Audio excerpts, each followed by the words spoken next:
Hi, in this video, I'll show you why we use the star schema in Power BI. Here, I'll start with a flat table.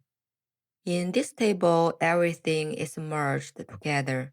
Sales information, product information, and customer information. At first, this looks convenient because all the columns are in one place. But let's look closer. I'll create a matrix to calculate total sales by category.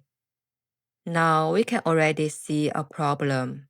The same product appears under different categories. For example, keyboard and wireless mouse are split into different category names. And USB-C cable also appears under more than one category. This is a very common issue in a flat table. The sales numbers may still look correct, but the structure is not clean. If someone types a slightly different category name, Power BI treats it as a different category.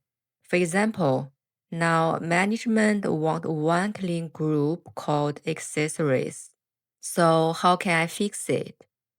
One option is to create a calculated column with ducks, like this. I created a new column, clean category. Then I created a new category group, accessories, and grouped these category names into accessories. After that, I will use the new category group in my matrix, and the result looks cleaner. But this is not the best solution. Because every time a new wrong category appears, I need to come back and update this logic again. Now let's compare this with the star schema. In a star schema, I split the data into one fact table and several dimension tables. The fact table is the sales table.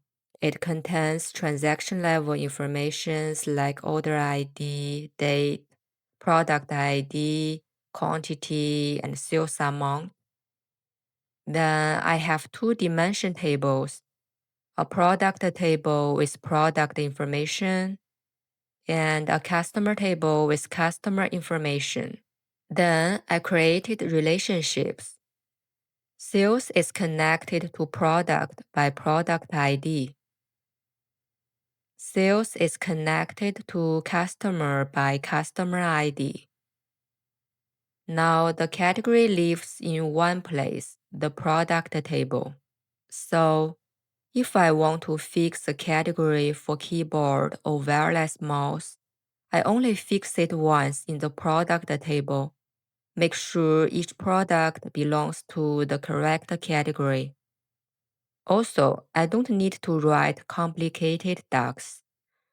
Then in the sales table, I only need a simple measure, total sales. Now I can build the same matrix again. I use category from the product table and total sales from the sales table. And Power BI calculates the result correctly through the relationship. This is an important difference. In the flat table, I was fixing category issues with extra DAX logic. In the star schema, I fixed the category in the data model. That is much cleaner and also easier to maintain. If one product has the wrong category, I update it in one place, not in every sales row. So from this example, we can see why star schema is so useful in Power BI. It helps reduce data inconsistency, keeps DAX simpler, it makes the model easier to update, and it can also improve performance, especially when the data set becomes larger.